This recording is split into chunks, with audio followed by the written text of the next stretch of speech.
Video चालू हो गई अब? देखो, अब हम बात कर रहे हैं ऑर्गेनाइजिंग की। जब हम ऑर्गेनाइजिंग की बात करते हैं तो हमने बात करी पार्टी ऑर्गेनाइज करने की, ठीक है। अब पार्टी ऑर्गेनाइज कर रहे हैं हम शिवम एंड अंशिता की। लेट्स सपोज 28 दिसंबर को, माना इनके बर्थडे निकल गए, हम पार्टी बाद में कर ले रहे हैं, मस्त सर्दी आ गई है। तो सबसे पहला काम होता है कि हमें ना लिस्ट डिसाइड करनी पड़ेगी कि क्या क्या चीजें हमारे को चाहिए, क्या क्या काम हमें करने हैं। तो सबसे पहला काम तो क्या डिसाइड होगा? वेन्यू, कि भैया पार्टी क्या होगी। फिर आ जाती है पंजाबियों वाली बात, मेन्यू। फिर मेन्यू डिसाइड करना पड़ेगा, ठीक है। वेन्यू डिसाइड हो गया, मेन्यू डिसाइड हो गया, फिर डिसाइड होंगे इनविटेशन,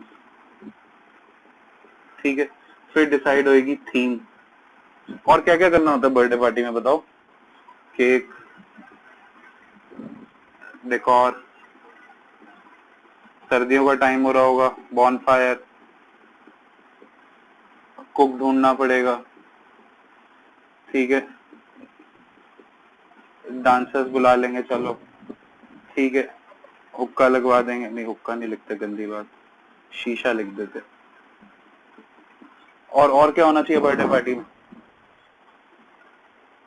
हाँ हाँ, सॉफ्ट ड्रिंक, बाकी सब समझ ही जाते हैं, ठीक है। और क्या चीजें होनी चाहिए? बताओ बताओ बताओ। डीजे, बिल्कुल सही, गाने भी तो चाहिए। थोड़ी सी गेम्स भी रख लेते हैं। अच्छा, अब कुक तो ले आए हैं, वेजिटेबल्स भी लानी पड़ेंगी, है ना। अब ये हमने डिसाइड करा काम। हमने क्या करा, एक काम था हमारा मेन पार्टी, उसको छोटे छोटे छोटे छोटे छोटे पार्ट्स में हमने डिवाइड कर दिया, और वो छोटे छोटे पार्ट्स हैं वो यहाँ पे। फिर हम क्या करेंगे, फिर हम ये देखेंगे कि डिवीजन ऑफ वर्क, ये कब काम कौन सा बंदा करेगा। जैसे वेन्यू, तुम्हारे में से किसके घर की छत बड़ी है? किसी के घर की छत बहुत ही बड़ी हो। वेजिटेबल, सब्जियां, ग्रोसरी, बेटा तो कुक बनाएगा। नहीं नहीं, ऐसे ऐसे हम थोड़ा सा ज्यादा डेप्थ में काम कर रहे हैं। हम कुक ढूंढ के ला रहे हैं, उसको सब्जियां ला के हम देंगे, वो बनाएगा और खिलाएगा, ठीक है। क्योंकि हमारे पास बंदे बहुत है ना। हम हम ऐसा फ्रीलांसिंग नहीं कर रहे, वो सॉरी मतलब सीधा का सीधा साइन नहीं कर दे रहे काम कि भैया कुक ही देख लेगा सब कुछ। नहीं, हम कुक भी ढूंढ रहे हैं, उसको हम सामान भी ला के देंगे, वो वहीं पे कुक करेगा, हमें खिलाएगा, ठीक है। बॉन फायर पे टक्के बनाएगा, हम सब बनाएगा हमारे लिए, ठीक है। चलो, अब हमने ये काम को डिवाइड कर दिया। मुझे ये बताओ, किसी के घर की छत बड़ी हो और हमें कौन पार्टी करने देगा? दक्ष, चलो जी, दक्ष रूफटॉप। दक्ष की तरफ से हामी आई नहीं है, बट एक ही एग्जाम्पल ही है, तो दक्ष को परेशान नहीं होना चाहिए। और मेरे हिसाब से इसके पेरेंट्स थोड़े ओपन भी हैं, तो हमें तंग नहीं करेंगे, ठीक है। दक्ष रूफटॉप हो गया, चलो जी बढ़िया। मेन्यू, मेन्यू तो मैं ही डिसाइड करूंगा भैया, बढ़िया सा मेन्यू डिसाइड करूंगा, टेंशन मत लो। इनविटेशन, इनविटेशन तो भैया शिवम, अंशिता और दक्ष देखेंगे। दक्ष का घर है, शिवम अंशिता की बर्थडे पार्टी है। थीम, थीम कौन डिसाइड करेगा बताओ? थीम डिसाइड करने का काम किसी लड़की को देंगे, लड़कियां काम अच्छा करती हैं। ये थीम डिसाइड करने का काम हम नहाटा साहब को दे देते हैं, जानवी को। चलो जी, केक, केक कौन लेके आएगा? केक कौन? उदय, क्या बात है, उदय को केक का काम दे दिया। चलो, डेकोरेशन का काम ये भी लड़कियों को ही देना पड़ेगा, ये जलान सिस्टर्स देख लेंगी। चलो, एग्जाम्पल ही ले रहे हैं हम, ठीक है। बॉन फायर, बॉन फायर के लिए लकड़ियां चाहिए होंगी, उसके लिए हम गुम्बर को कह देंगे, क्योंकि गुम्बर का लकड़ियों से रिलेटेड काम है, ठीक है। कुक, चलो मैं ढूंढ दूंगा। डांसर्स, अच्छा ठीक है, डांसर्स में हम राघव को ले लेते हैं, माधव को ले लेते हैं, और हांडा ब्रदर्स को ले लेते हैं। गलत काम नहीं करना, इनको हम पॉम पॉम पकड़ा देंगे, फिर ये ऐसे ऐसे ऐसे ऐसे वाला डांस कर लेंगे, समझ रहे हो ना तुम? अगर कोई अरे मैं सोचा डांसर में बात कर रहे हो, मैंने तो प्रोजेक्ट भी कर लिया था, कनव स्कर्ट पहन के नाच रहे, हद ही होगी। गोरा चिट्टा है ही वैसे, शेव करके आ जाएगा, बाल लंबे कर लेगा, बस लिपस्टिक लगवा देंगे, कनव नाच भी लेगा। है कनव भाई?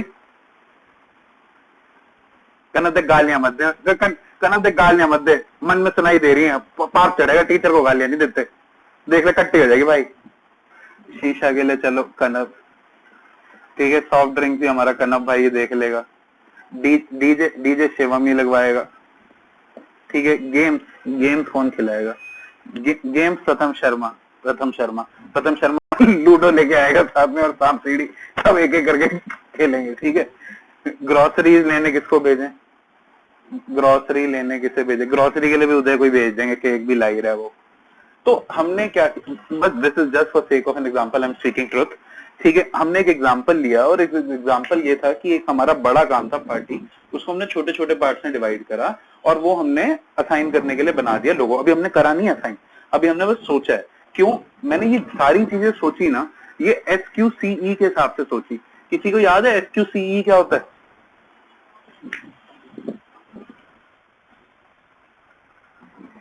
किसने बोला ये?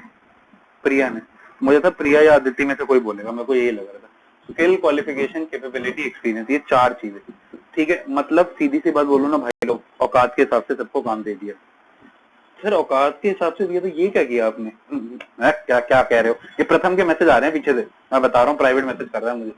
ठीक है, स्किल, क्वालिफिकेशन, प्रथम डर मत, कोई किसी को मिलने नहीं वाला इतनी जल्दी, भूल जाएंगे सब, तेरी पिटाई नहीं होगी। स्किल, क्वालिफिकेशन, कैपेबिलिटी, एक्सपीरियंस के हिसाब से हमने देखा कि जो बंदा जो काम कर सकता है उस हिसाब से डिवाइड कर दिया। अब इतने से सब कुछ नहीं होता, फिर हमें क्या करनी पड़ती है? ग्रुपिंग। जो रिलेटेड वर्क हैं वो ग्रुप कर देंगे। जैसे हमने ग्रुप करके एक डिपार्टमेंट बना दिया कनव के अंदर कि ये काम कनव देखेगा, एक डिपार्टमेंट हमने हांडा ब्रदर्स के अंदर बना दिया, एक डिपार्टमेंट हमने जलान सिस्टर के अंदर बना दिया, एक हितेश सर का बना दिया। ठीक है, और एक शिवम का डिपार्टमेंट बना दिया। ऐसे हमने डिपार्टमेंट बना दिए और उनमें काम डाल दिए। फिर हमने उनको ड्यूटीज दी कि भैया ये काम तुम सब करोगे। ठीक है, ये सारे काम जो हैं वो तुम करोगे। ओके, अब जब हमने इन्हें रिस्पॉन्सिबिलिटी दी कि भैया ये काम करो, तो रिस्पॉन्सिबिलिटी पूरी करने के लिए अथॉरिटी भी तो चाहिए होगी ना। जैसे जिसको जो भी काम दोगे तो उसे अथॉरिटी चाहिए। जैसे कि तुमने कनप को कहा ये सामान लाना, तो ये लोग उसे पैसे भी तो देंगे ना। ऐसा थोड़ी क्या कहते दुकानों पे जाकर क्या कहते अल्लाह के नाम पे दे दो। ठीक है, तुम क्या कहते हैं जलान सिस्टर्स को कह रहे हो कि भैया ऐसा है कि तुम डेकोरेशन देख लो, तो फिर दक्ष से हमें अथॉरिटी भी तो चाहिए होगी ना कि उसका रूफटॉप यूज कर सकें। तो अथॉरिटी देना जरूरी है।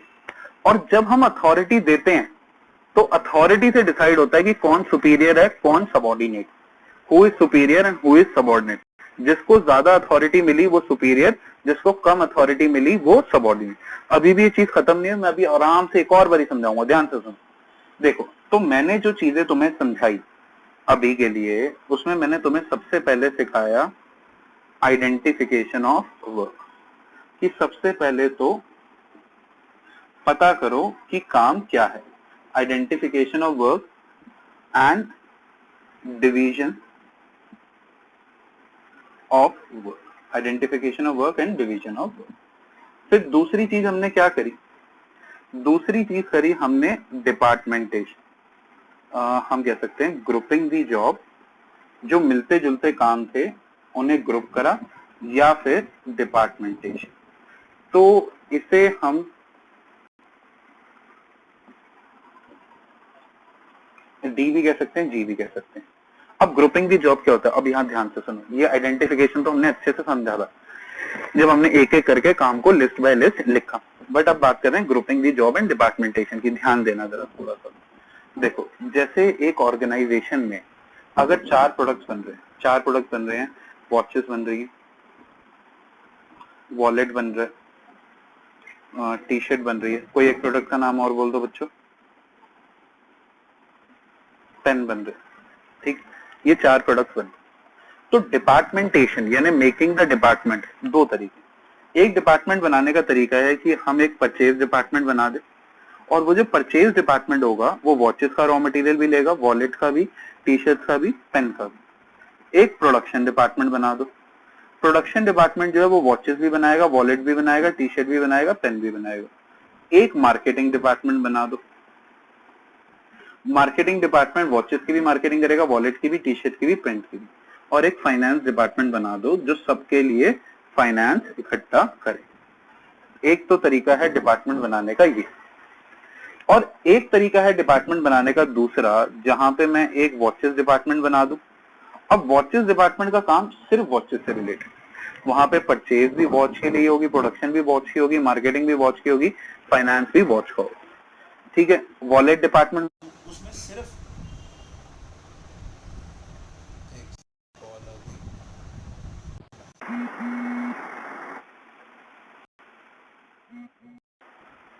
हाँ जी, तो फिर हम एक वॉलेट डिपार्टमेंट बना देंगे, वो purchase, production, marketing, finance wallet का करेगा।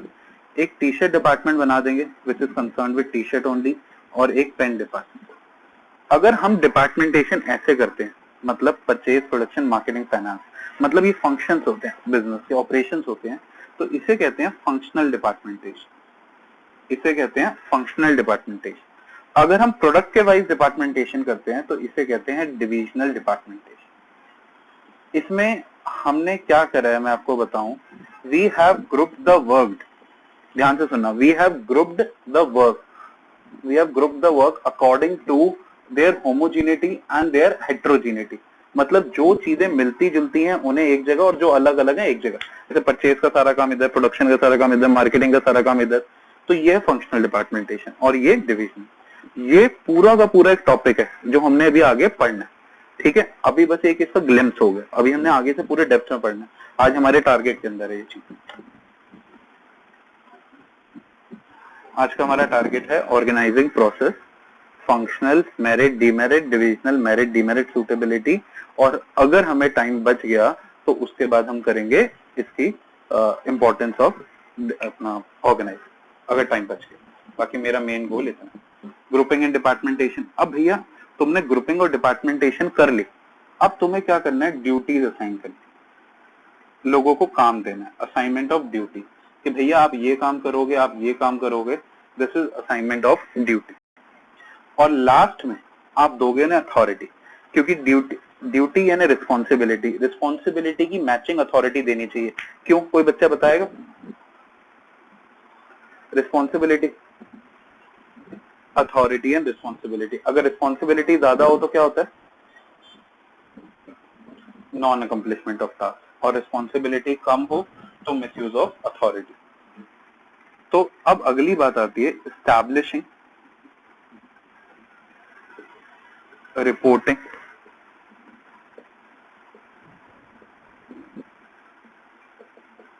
establishing reporting relationship, establishing reporting relationship। अब आप जिसको ज्यादा अथॉरिटी दोगे वो सुपीरियर, जिसको कम अथॉरिटी दोगे सबॉर्डिनेट। स्कूल में प्रिंसिपल के ज्यादा अथॉरिटी है, शी इज सुपीरियर, टीचर का कम अथॉरिटी, शी इज सबॉर्डिनेट।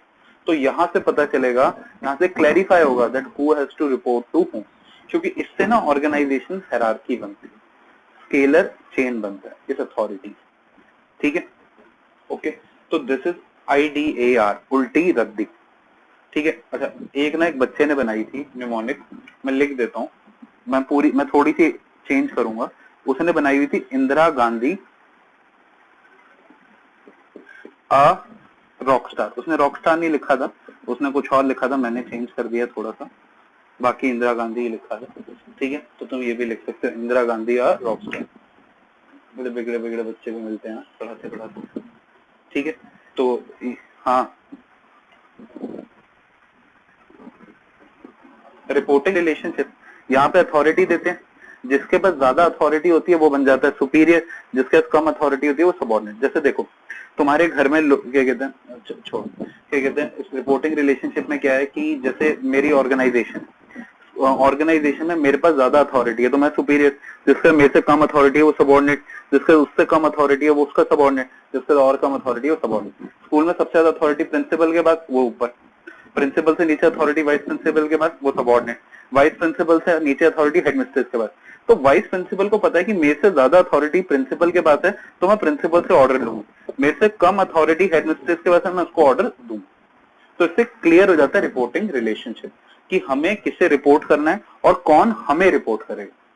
तो ये एक रिपोर्टिंग रिलेशनशिप बनाता है, या फिर ये एक चेन ऑफ हायरार्की बनाता है।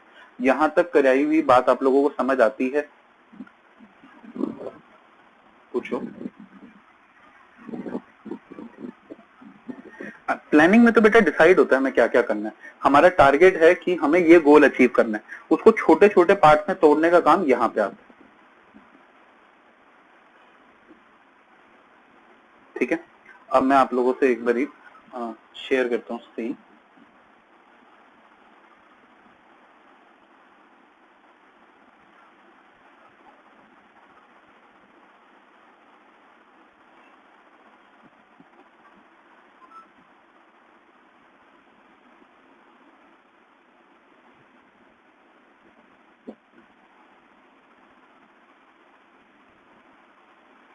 देखो हम पहले डेफिनेशन नहीं करेंगे बच्चे, क्योंकि डेफिनेशन ना थोड़ी देर बाद अपने आप हो जाएगी।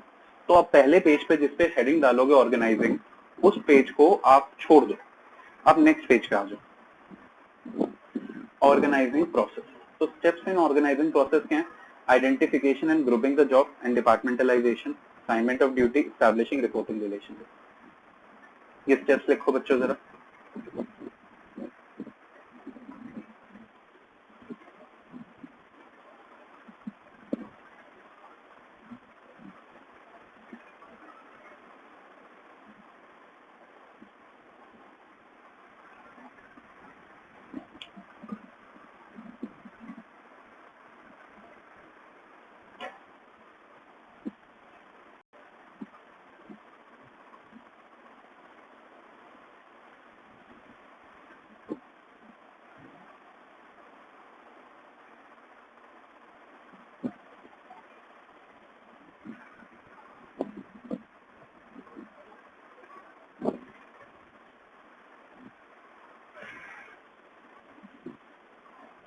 लिख लिए बच्चों, स्टेप्स लिख लिए।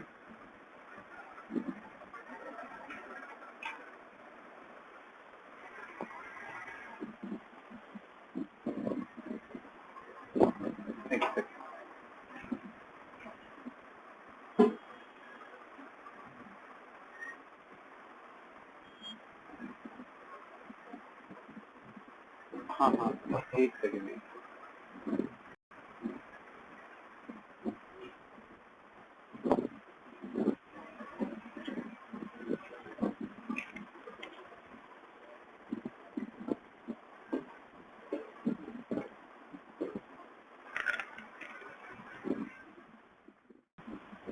The next thing that we are going to do is organization structure।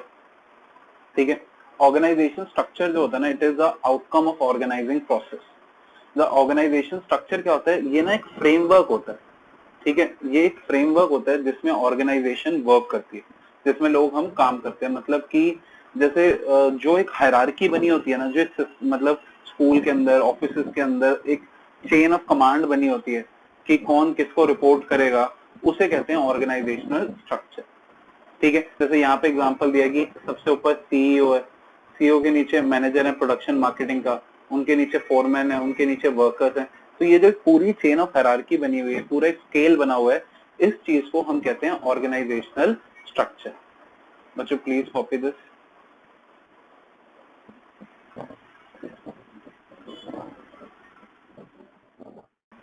Span of management. देखो स्पैन ऑफ मैनेजमेंट क्या होता है कि how many subordinates are under one superior. अब यहाँ पे अगर हम देखें, यहाँ पे अगर हम देखें तो एक सुपीरियर के पास दो सबऑर्डिनेट है, तो इस सुपीरियर का स्पैन क्या है? दो। फिर इसका भी स्पैन है दो, इसका भी स्पैन है दो। अगर स्पैन ऐसा होता है तो इसे कहते हैं टॉल स्पैन या फिर नैरो स्पैन, मतलब एक बंदा ज्यादा लोग नहीं संभाल सकता। पर अगर हम ऑर्गेनाइजेशन बी में आ जाते हैं तो एक के नीचे पांच बंदे, एक दो तीन चार पांच, पांच बंदे, फिर पांच बंदे, तो यहाँ पे जो स्पैन है ये वाइड है। Span of management basically means that the number of employees that can be efficiently and effectively managed by one superior, that is known as span of the management. Give me a second. क्या नहीं होता है? नहीं नहीं जरूर हो सकता है, बिल्कुल हो सकता है, कोई ऐसी बात नहीं है। The span wide, wide, narrow span and wide span. This मैंने इसलिए वो इतना एम्फसाइज नहीं करा क्योंकि यहाँ पे भी मैं शो कर रहा हूँ। This is narrow span and this is wide span. Okay, gives the shape to the organization structure. Span of management refers to number of subordinates that can be effectively managed by one superior. Again 1 marker का question, ठीक है, please copy this, be fast. अब there are two types of organizational structure, one is functional structure, one is divisional. Functional structure वो है जहाँ पे department बने हैं on the basis of function, ठीक है, on the basis of functions like purchase department, production department, marketing department, sales department, और divisional में on the basis of product. अब हम कर रहे हैं एडवांटेजेस फंक्शनल स्ट्रक्चर की, अगर हमारा फंक्शनल ऑर्गेनाइजेशन स्ट्रक्चर हो तो उसके क्या एडवांटेजेस है। तो देखो बच्चों उसके एडवांटेजेस क्या हैं। सबसे पहली एडवांटेज मिलती है स्पेशलाइजेशन। Why specialization? बिकॉज जो परचेज डिपार्टमेंट है that is again and again doing purchase, the production department is again and again doing production, so by doing same task again and again, one type of work again and again, they achieve specialization. Then easy supervision. Easy supervision by, अब जैसे देखो I am teaching economics business studies from last 17 years, by teaching the same thing again and again मेरे को supervise करना आसान हो जाता है। जैसे तुम लोग जब 11th में होते थे तुम लोग डायग्राम्स बनाते थे and I used to take a round only, और मैं बता देता था कि नहीं भैया टीपीएमपी यहाँ पे गलत है, ये गलती है। वो क्यों? Because I am doing that task again and again. तो तुम्हें वो दिखने में सेम लग रहा है पर मुझे उसकी गलती सामने एविडेंट है, because by doing same work again and again it become easier for us to supervise. Increases managerial efficiency. Undoubtedly आज से 16-17 साल पहले और आज में मेरी एफिशिएंसी में काफी एनहांसमेंट आया होगा, and it is very normal, सबके साथ होता है। Because by doing same thing again and again आपकी कहीं ना कहीं एफिशिएंसी बढ़ती है, आपका एम्बेड बढ़ता है, आपकी अंडरस्टैंडिंग बढ़ती है। Effective training. कई बार बच्चे ना हमसे एक बात कहते हैं कि सर आप लोगों को तो बस एक ही चीज करानी होती है, जैसे आप इकोनॉमिक्स पढ़ा रहे हो तो इकोनॉमिक्स इकोनॉमिक्स इकोनॉमिक्स आपके लिए आसान है, पर हमें तो सारे पढ़ने पड़ते हैं। ऐसे अगर किसी एक डिपार्टमेंट में सिर्फ एक ही स्किल सिखाया जाए तो वो स्किल तो बंदा आराम से सीख जाएगा, और फिर कॉस्ट भी कम लगती है। अब कॉस्ट कैसे कम लगती है? कॉस्ट कम ऐसे लगती है क्योंकि एक डिपार्टमेंट को, अब जैसे देख पैकेजिंग की एक मशीन आती है, फंक्शनल में क्या है, प्रोडक्शन डिपार्टमेंट मशीन होगी वो सब पैक कर देगी, वो वॉचेस भी पैक कर देगी, वॉलेट भी पैक कर देगी, टी शर्ट भी पैक कर देगी, पेन भी पैक कर देगी, ठीक है, एक मशीन से काम हो गया। बट जब आप डिविजनल पे जाओगे तो हर एक डिपार्टमेंट का प्रोडक्ट अलग होगा, तो हर एक अलग पैकेजिंग मशीन लेगा, तो जो एक पैकेजिंग मशीन से काम हो सकता था अब उसके लिए 4 पैकेजिंग मशीन लेंगे, तो खर्चा ज्यादा होगा, ठीक है। तो इसीलिए कॉस्ट जो है वो कम लगती। तो हमें यहाँ से पता चला एस, फिर एस, फिर एम, फिर टी, फिर सी, लोअर कॉस्ट। इसे कहते हैं सैटरडे संडे क्लास में टेस्ट। सैटरडे संडे क्लास में टेस्ट। किसी को निमोनिक लिखना है तो लिख लो सैटरडे संडे क्लास में टेस्ट। इससे हम एक चीज सीख भी सकते हैं, जो ये कह रहा है हम सिर्फ संडे करते हैं, हम सैटरडे संडे भी कर सकते हैं क्लास में टेस्ट। सैटरडे संडे क्लास में test. Okay, take a screenshot. देखो जी, disadvantage, emphasis on departmental objective. अब देखो यार यहाँ पे क्या हो जाता है कि हर एक डिपार्टमेंट वाला ना सोचने लग जाता है कि उसका डिपार्टमेंटल एम्पायर है, ठीक है, कि वो बहुत ज्यादा इंपॉर्टेंट है। और सबको ना ये नहीं दिखता, सब ये नहीं देखते कि उनका कंट्रीब्यूशन क्या है। ज्यादा करके ना जो डिपार्टमेंटल हेड होते हैं ना वो ये देखते हैं कि अगर हमारा कंट्रीब्यूशन नहीं है तो काम नहीं हो पाएगा, ठीक है। और सेकंड पॉइंट इससे सीधा सीधा रिलेट करता है, ठीक है। देखो पहले पॉइंट में एक बात और है, सिर्फ वो अपना गोल अचीव करना चाहते हैं, कंपनी का नहीं, ठीक है। ये चीज ना मैंने भी एक टाइम पे, मेरी गलती है मैं मानता हूँ, मैंने सही हुई क्या कि यार देखो जैसे मैं इकोनॉमिक्स पढ़ाता हूँ, ठीक है, मैं तुम्हें इंस्टेंस बताता हूँ, ट्रू इंस्टेंस। मैं इकोनॉमिक्स पढ़ाता हूँ, बिजनेस स्टडीज पढ़ाता हूँ, तो मेरा फोकस ना इको बीएसटी में होता है। ये बात है 9 साल हो गए, 9-10 साल हो गए, बिल्कुल 9-10 साल पहले की बात है। तो मेरा फोकस इकोनॉमिक्स और बीएसटी में रहता, ठीक है। और मेरे ना सिर्फ कोशिश होती है कि इको बीएसटी में ज्यादा अच्छे नंबर, सिर्फ यही कोशिश होती थी 10 साल पहले। तो एक बार क्या हुआ, एक बच्ची थी सुरभि पूरी। अब वो बच्ची बहुत ही इंटेलिजेंट थी, मैंने उसको बहुत अच्छे से इकोनॉमिक्स एंड बिजनेस स्टडीज पढ़ाई, ठीक है। अब उसका रिजल्ट आया, हर result was amazing in the lihaj of economics, in the respect of economics and BSc. In economics she scored 96, in BSc she scored 97, but in math she got 42 and in accounts she got 61. जैसे ही मैंने पूछा उसकी मम्मा को phone करके क्या कहते हैं कि मैम क्या रिजल्ट रहा, उन्होंने ये बताया और वो थोड़े दुखी वाले टोन में थे। मैं कहा अमेजिंग, मतलब मैंने इतना अच्छा स्कोर कराया और मैंने सीधा कहा अमेजिंग, बट मैं ये भूल गया कि वो मैथ्स के भी तो 42 बताए हैं, अकाउंट्स के भी तो 61 मार्क्स बताए हैं, मैंने उस पर ध्यान ही नहीं दिया, और इंग्लिश के भी शायद 71 ही थे। ठीक है, मैंने सिर्फ अपने 2 सब्जेक्ट पे ध्यान दिया। पर क्या मेरे 2 सब्जेक्ट में अच्छे नंबर लाने से बच्ची का एडमिशन हो जाएगा? नहीं भाई, बच्ची आगे जा पाएगी? नहीं जा पाएगी। तो मतलब वो मेरे से नाराज ही हो गए, और मुझे भी ना बाद में ये चीज हर्ट करी यार कि नहीं, ऐसा नहीं है कि सिर्फ मेरे सब्जेक्ट में अच्छा स्कोर करके काम नहीं होने वाला, ओवरऑल बच्चे की ग्रोथ होनी चाहिए। वो टाइम आज का टाइम है। आज के टाइम पे जब तुम्हें दिसंबर जनवरी आके दिखेगी ना, तुम्हें दिखेगा कि मैं तुम्हारे दूसरे सब्जेक्ट के लिए भी कंसर्न हूँ। मैं तुम्हें ये भी बोलूंगा कि दूसरे सब्जेक्ट में भी पढ़ो, तभी तुम्हें एक अच्छा एडमिशन मिलेगा। मैं खुद बच्चों को क्या कहते हैं टाइम शेड्यूल बना के देता हूँ, भैया ये ध्यान रखो, इस टाइम पे अकाउंट्स पढ़ो, इस टाइम पे मैथ्स पढ़ो, ठीक है, पूरा टाइम इको मत करो, पूरा टाइम बीएससी मत करो। जब डेटशीट आई ना पीछे भी कई बार ऐसा हुआ, जैसे मेरे सब्जेक्ट में ज्यादा दिन हो गए तो मैं खुद कह देता हूँ छोड़ दो, मैं करा दूंगा बाद में, अभी तुम इस सब्जेक्ट पे ध्यान दो। तो हम ना डिपार्टमेंटल ऑब्जेक्टिव को भूल जाते हैं कई बार। हम अपने डिपार्टमेंटल ऑब्जेक्टिव पे इतना एम्फेसिस देते हैं कि ओवरऑल ऑब्जेक्टिव उसको भूल जाते हैं। हमें नहीं फर्क पड़ता कंपनी फेल हो रही है, हमने प्रोडक्शन अच्छी करके दी।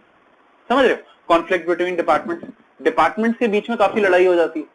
डिपार्टमेंट्स के बीच में लड़ाई होने की बहुत सारे रीजन है, जैसे कॉन्फ्लिक्ट है, मेरी वजह से कंपनी चल रही है, ठीक है, प्रोडक्ट मार्केटिंग कहता है मेरी वजह से कंपनी चल रही है, पैसे मैं कमा के दे रहा हूँ, प्रोडक्शन कहता है तू कमा के दे रहा है, ठीक है चल कमा ले, मैं माल ही नहीं बना के दे रहा, मेरी वजह से कंपनी चल रही है, मैं अच्छा माल बनाता हूँ तो बिकता है।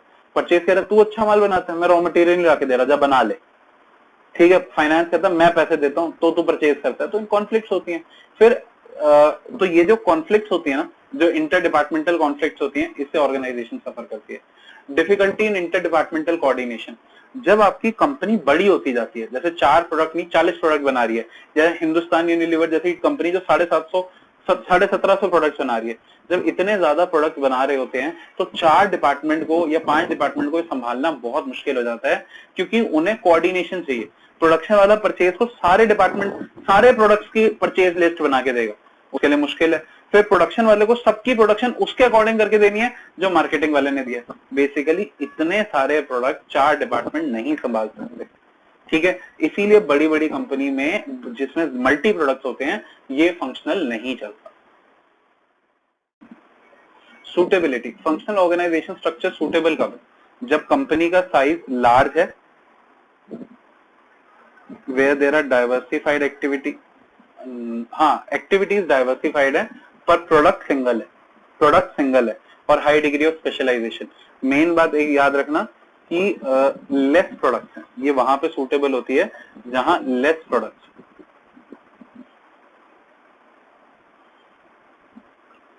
डाइवर्सिफाइड एक्टिविटीज है बेटा, डाइवर्सिफाइड प्रोडक्ट्स नहीं है।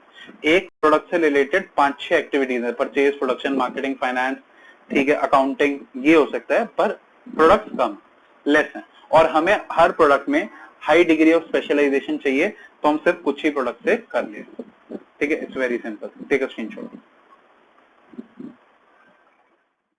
अगर हम बात करें डिवीजन की और ये बात कर रहे हैं तो जैसे बुक्स है, अब बुक्स के अंदर सारे फंक्शन बुक्स डिपार्टमेंट में होंगे। पीरियोडिकल्स हैं तो पीरियोडिकल्स में सारे डिपार्टमेंट पीरियोडिकल्स के अंदर होंगे। स्टेशनरी के साथ हमने बना दिया और इसके अंदर सारे फंक्शन स्टेशनरी डिपार्टमेंट के अंदर होंगे। मतलब डिवीजन में एक एक डिवीजन बनती है और उस डिवीजन के अंदर सारे फंक्शन काम करते हैं। Please take a screenshot.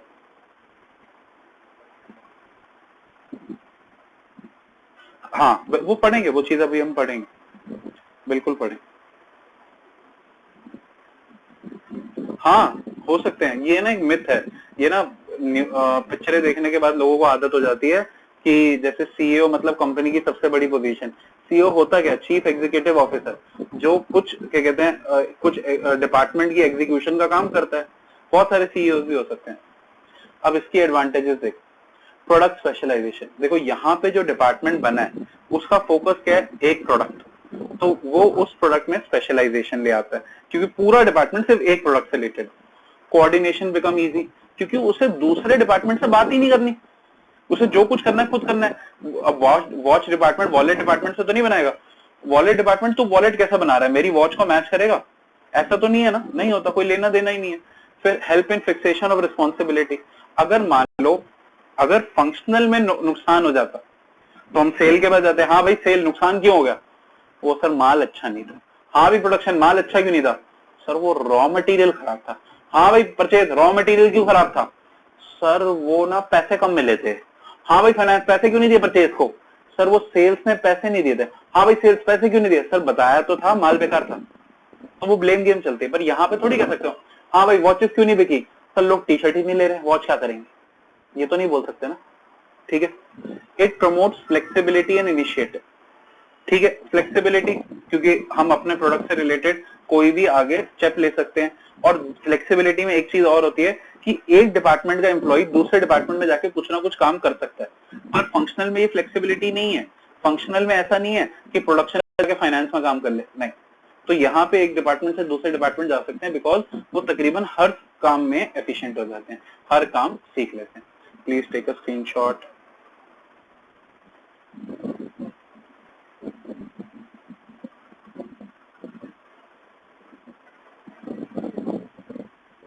हाँ जी,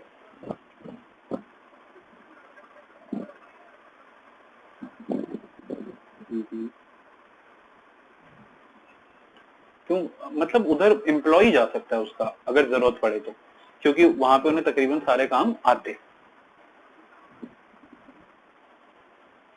हाँ जी, हाँ हाँ हाँ लूंगा बेटा, बना के रखा टेस्ट रीज्वाइन करना। चलो जी देखो, नुकसान क्या है, कॉन्फ्लिक्ट में arise under different division. Conflict arise होती है ऑन एलोकेशन ऑफ रिसोर्सेज। हर एक डिपार्टमेंट कहता है मुझे पैसे ज्यादा दो, मुझे पैसे ज्यादा दो, मुझे अपना बढ़ाना है। चांसेस ऑफ डुप्लीकेशन, मतलब यहाँ पे एक्टिविटीज की डुप्लीकेशन होती है तो कॉस्ट बढ़ जाती है। इसे मोर रिसोर्सेज रिक्वायर्ड भी कहते हैं, हाई कॉस्ट भी कहते हैं। जैसे हमने बात करी थी ना, पैकेजिंग चारों जगह हो रही है तो कॉस्ट ज्यादा है। थोड़ा सा ना एक सेल्फिश एटीट्यूड बन जाता है। सेल्फिश एटीट्यूड क्या बन जाता है, तुम्हें बड़ा ही शॉक लगेगा। पेप्सोडेंट का सबसे बड़ा कॉम्पिटिटर कौन, दोनों एक ही कंपनी है। गार्नियर और लॉरियल दोनों एक ही कंपनी है। रीबॉक और एडिडास दोनों एक ही कंपनी है। ये एक ही कंपनी के अलग अलग डिविजनल यूनिट्स हैं जिनमें आपस में फाइट हो जाती है।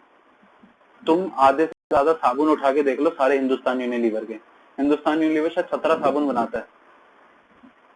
ठीक है, इनमें आपस में कंपटीशन हो जाता है क्योंकि प्रोडक्ट सेम होते हैं। हाँ,